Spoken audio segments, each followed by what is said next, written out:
domingo que o Senhor nos concede para mais uma vez estarmos aqui compartilhando a palavra de Deus na nossa escola bíblica dominical. Sejam todos bem-vindos, meus amados. A paz do Senhor Jesus esteja na sua vida, na sua família. Vamos iniciar a nossa lição nessa manhã. Pegue aí a sua arma, a sua Bíblia, para acompanhar conosco os textos bíblicos que vão ser lidos nessa hora. E deixe o Espírito Santo ministrar o teu coração. O nosso assunto da lição, como eu já falei, repetindo novamente, é a lição de número 8, que tem por assunto da lição: as causas da desunião devem ser eliminadas. O nosso textuário, que está em Salmos de número 133, e o verso 1, diz assim: ó quão bom e quão suave é que os irmãos vivam em união. Muito conhecido nosso esse salmo. A nossa verdade prática diz assim: a união é uma força indispensável para a igreja. É um testemunho diante do mundo e um estímulo para o crescimento da obra de Deus. A união. Vamos fazer a nossa leitura bíblica em classe, que está no livro de Neemias, no capítulo 5, do verso 1 ao 6, e depois o verso 12. Vamos iniciar agora a nossa introdução, que diz assim: veremos nessa lição um conflito que surgiu entre diferentes classes sociais e como o problema foi solucionado. Então, a base dessa lição de hoje, uma palavra que poderíamos resumir essa lição é união, unidade. E nós vamos então entender por que essa palavra é tão importante, né? E em que estava prejudicando a vida do povo de Deus. Logo após o cativeiro, onde eles se instalaram novamente na terra deles, na terra natal deles. O ponto 1 fala assim: a união caracterizava os judeus libertos do cativeiro. Qual era a base dessa união? Todos eram do mesmo povo e confessavam a sua fé no único Deus verdadeiro. O altar havia sido renovado, o templo levantado e o culto a Deus restaurado conforme os ritos da lei. Todos haviam experimentado o despertamento que se havia iniciado pelo rei Ciro. Todos haviam cooperado ativamente para a restauração da cidade de Jerusalém. Essa união entre os judeus simboliza a união que deve haver na igreja de Deus. Então está em Gálatas 6,16 falando sobre essa união que deve pairar, deve permanecer no meio do povo de Deus. O povo de Israel, depois que voltou do cativeiro, já tinham reconstruído os templos. Isso você vai ver nas lições passadas. Já tinham reconstruído e restabelecido os muros, também nas lições passadas. E estavam então voltando a cultuar o Senhor em Jerusalém. Então a Bíblia fala que essa união que eles tiveram para reconstruir o templo e reconstruir os muros, né? Porque ninguém constrói nada sem união. Ninguém consegue estabelecer nenhum projeto se não haver unidade. Então essa unidade que houve no povo de Israel para reconstruir os muros e o templo, reflete para nós hoje como igreja. Dentro da igreja, seja qual for a denominação que você pertence ou frequenta, você precisa estar inserido no corpo de Cristo e mostrar então essa unidade. Tem que partir de cada um de nós. Sermos um povo unido, sermos um povo que avança, sermos um povo que apoia os nossos líderes, nossos pastores, né? E que estamos ali para somar e não para subtrair ou dividir. Mas estamos para somar e multiplicar as coisas boas de Deus na nossa vida. Então essa união deve então refletir na vida da igreja. Como eu acabei de falar, os crentes sentem apoio espiritual para a sua vida. Muitos crentes vivem cercados de pessoas que são contrárias à sua fé. São alvos de crítica, de isolamento, seja no trabalho, na escola ou família. Que riqueza então é chegar à igreja e encontrar um ambiente fraternal. E a união que predomina entre os irmãos. Ouçamos o que diz o salmista: quão bom e suave é que os irmãos vivam em união, que é o Salmo 133 que eu acabei de ler a princípio. Então, o diferencial da igreja nesse mundo é a unidade com que vive, é a união com que vive. Porque muitas pessoas, como eu acabei de ler, lá fora, são menosprezadas, né? sofrem preconceitos, são ignoradas, e quando elas chegarem na igreja, quando elas chegam na igreja, elas devem então presenciar esse ambiente de união, esse ambiente fraternal, onde as pessoas se amam, se respeitam, se apoiam, se ajudam. Não pode ser diferente, queridos, porque a diferença da igreja para o mundo tem que ser a união com que eles vivem, o amor de Cristo inserido no seio da igreja. Na igreja nós levamos as cargas uns dos outros.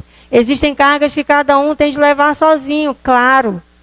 Mas existem também cargas em que podemos ajudar uns aos outros. Que bênção na hora do aperto saber que a igreja pode ajudar em oração. Eu digo até mais, não só em oração, né? Mas ajudar da maneira que nós possamos, que nós podemos, da maneira dentro das nossas possibilidades de ajudar uns aos outros. A união nos faz forte. Uma ovelha sozinha é facilmente arrebatada, mas quando está com um rebanho, ela é protegida. Uma pedra sozinha pode ser levada ou jogada, porém, quando estiver edificada dentro do muro, é bem mais difícil, não é verdade? Isso é verdade. Uma igreja que vive em união tem um testemunho maravilhoso. Jesus disse que através dessa união, o mundo conheceria que ele foi enviado por Deus. Pela união, o mundo conhecerá também os verdadeiros discípulos de Jesus. Está em João 13 e 35. O que diz em João 13, 35, né? O que Jesus falou a respeito disso? Que a igreja ela é conhecida, os seus discípulos são conhecidos. Se vos amardes uns aos outros, nós conheceremos que somos discípulos de Jesus. Seremos conhecidos como discípulos de Jesus. Essa união é uma verdadeira força. Foi por causa da união que os judeus, numericamente inferior aos seus inimigos, conseguiram construir o templo e também os muros da cidade.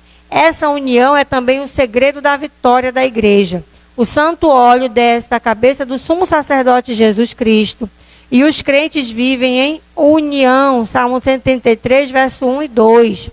Jesus disse: eu dei-lhes a glória que a mim me deste, para que sejam um. Sejamos, pois, um, assim como o Pai, o Filho e o Espírito Santo são um. O autor de Eclesiastes já dizia: o cordão de 3 dobras não se quebra tão depressa. Então precisamos ser um povo unido, um povo que se ama, que se respeita, que é sincero para com os outros. A síntese do tópico 1 diz assim: o mistério da igreja de Cristo, formada pela união entre judeus e gentios, estiverem oculto desde a eternidade. Vamos então para o tópico 2, que fala assim: a união entre os judeus estava ameaçada. Qual era a ameaça? Tratava-se de uma grande injustiça social, financeira. A vida dos que voltavam da Babilônia era bem difícil. Muitos eram obrigados a tomar dinheiro emprestado, não só para seu sustento, como também para pagar o imposto do governo. Tomavam emprestado dos seus irmãos mais ricos, os quais cobravam juros altos, até mesmo com usura, quando os mais pobres não conseguiam pagar os empréstimos tomados. Os irmãos mais ricos executavam as dívidas, tomando as casas, as terras e até mesmo os filhos e filhas dos devedores. Isso está em Neemias capítulo 5, verso 1 ao 5. Isso foi causa de grande clamor entre os judeus. Esse assunto chegou ao conhecimento de Neemias, o qual ficou muito enfadado. Olha só, nós falamos então da união que o povo teve depois do cativeiro, recapitulando, para reconstruir os muros e o templo.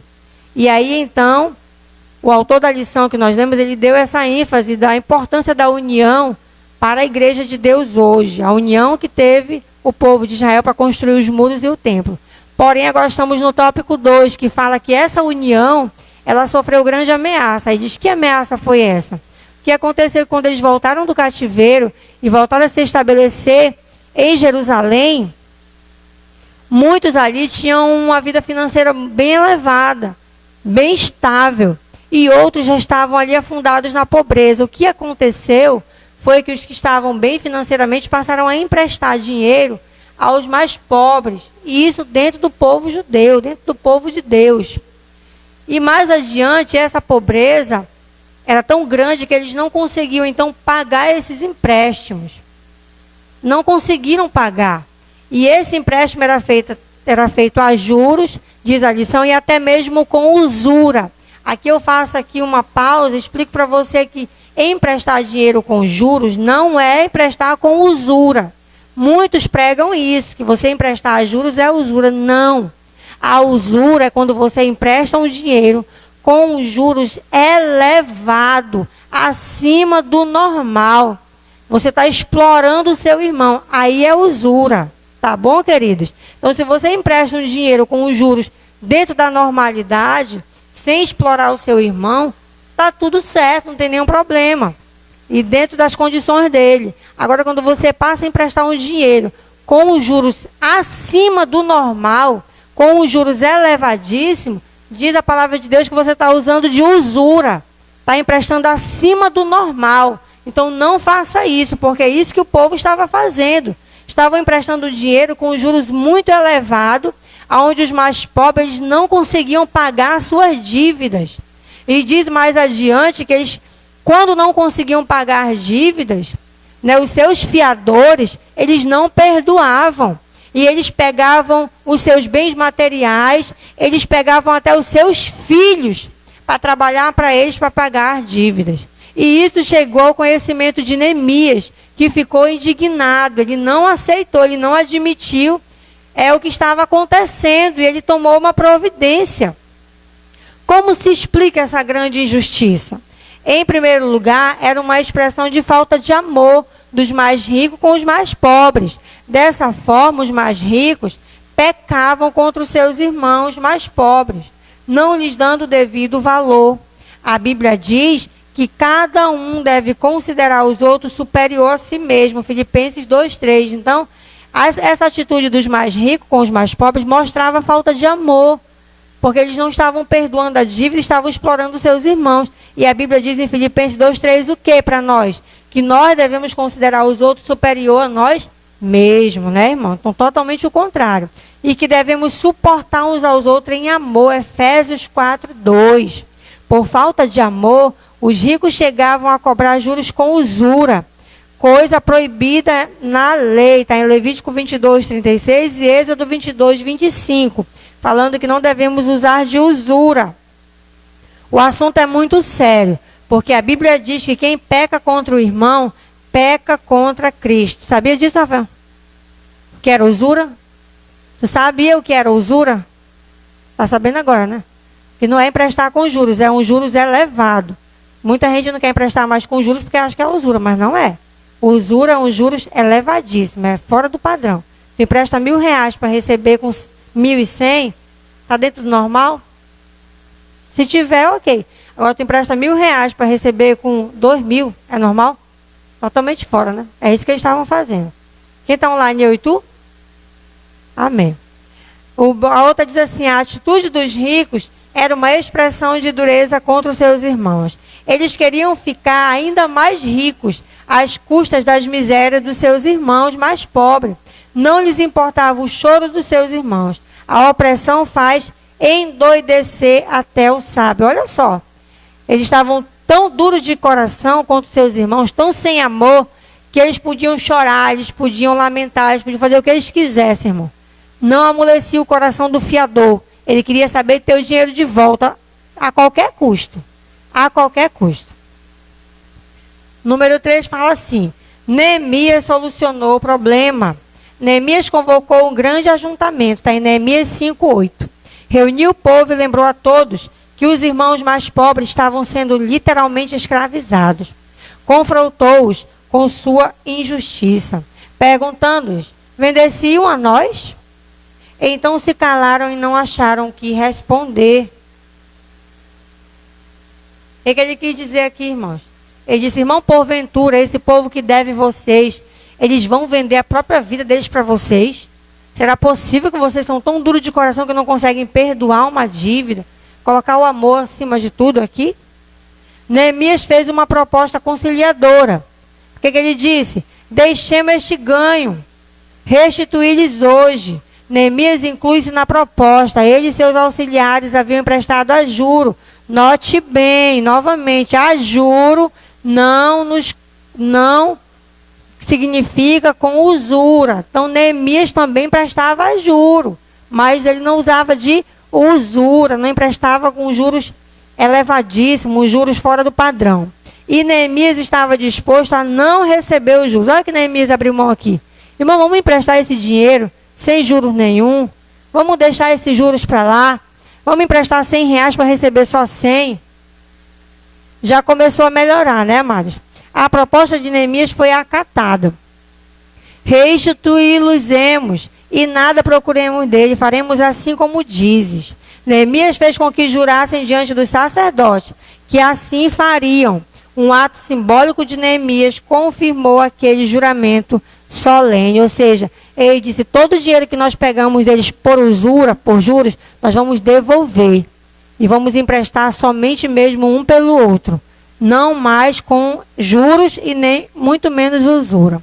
A síntese do tópico 3 diz assim: a convocação de Neemias para a conciliação.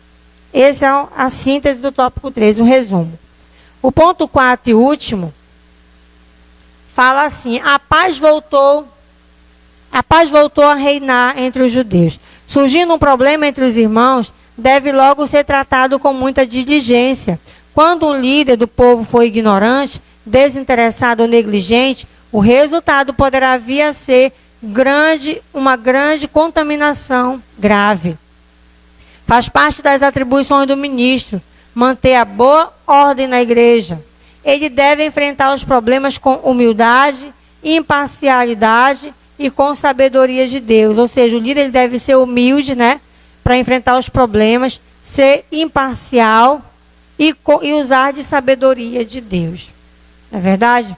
Imparcial é não tomar apenas uma parcialidade, apenas uma parte, não. Ele abrange o todo, ele é imparcial. Ele olha o geral e ele pede sabedoria de Deus e usa a sabedoria para resolver os problemas, assim como fez Neemias. Neemias foi, nesse sentido, um exemplo para os que estão à frente da obra do Senhor. Assim como Deus fez com Neemias, Ele quer fazer com seus servos hoje. Isso é, Deus quer abençoar seus servos e confirmar as obras das suas mãos. O ponto 2 diz assim: problemas relacionais devem ser tratados carinhosamente. Bem-aventurados pacificadores, ou seja, os que usam de paz. A desunião representa uma obra da carne, está em Gálatas 5, 19 e 20. Essas coisas entristecem o Espírito Santo. Efésios 4, 30. A desunião destrói a comunhão e o amor entre os irmãos. Coisa tão preciosa para a igreja. Andai em amor, como também Cristo vos amou. Quem ama a Deus, ame também seu irmão. 1 João 4, 21. Jesus orou para que todos sejam um como tu, ó Pai, o és em mim e eu em ti. Finalmente, devemos cultivar nosso testemunho diante do mundo. A união entre os crentes é o selo da estabilidade espiritual e da paz na igreja. Então, como eu falei no princípio, o tema dessa lição resumida em uma palavra é união. Nós precisamos viver em união, porque esse é o nosso exemplo. Essa é a nossa marca, para que o mundo veja que nós somos um povo unido, um povo que se ajuda, um povo que se apoia, um povo que ora uns pelos outros, né? Que olha pela necessidade uns dos outros. Essa é a diferença, irmãos. Por isso que o mundo tem que ver isso em nós. A nossa união. Se há desunião na sua vida, se há desunião no ciclo que você anda, que você vive, se há desunião no teu ministério, seja um semeador de união. Seja uma pessoa que propaga a unidade, que apoia, né, que não dissemina o mal, mas que apoia o seu líder, que ajuda, que ora pelo seu irmão, que ajuda o seu irmão de uma forma que ele precisa, dentro das suas possibilidades. É isso que Deus quer ver na sua vida. Você pode dizer: ah, pastora, mas na minha igreja o povo é desunido, então você também. Não. Seja o diferente, faça a diferença para o bem, para o lado positivo, para o melhor. Seja diferente e faça diferença, porque assim você está dando um bom testemunho.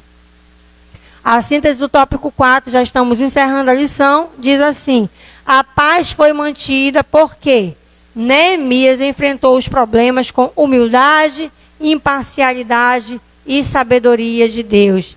Né? Que você possa usar a vida de Neemias como exemplo para a sua vida. Um líder que viu o problema, não fez vista grossa, chamou o problema para si e resolveu o problema.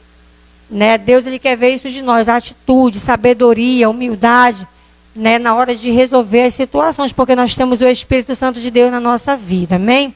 Eu agradeço nessa manhã a sua participação, você que acompanhou, você que está assistindo, e se você não acompanhou, mas você recebeu esse vídeo é porque alguém compartilhou com você. Então compartilhe com alguém, né? Hoje à noite nós temos o culto da família presencial e também pela live, que você possa participar conosco aqui na Assembleia de Deus, Família Cristã, aqui no Terra Nova. Eu convido você. Deus abençoe sua vida e fique na paz do Senhor, em nome de Jesus.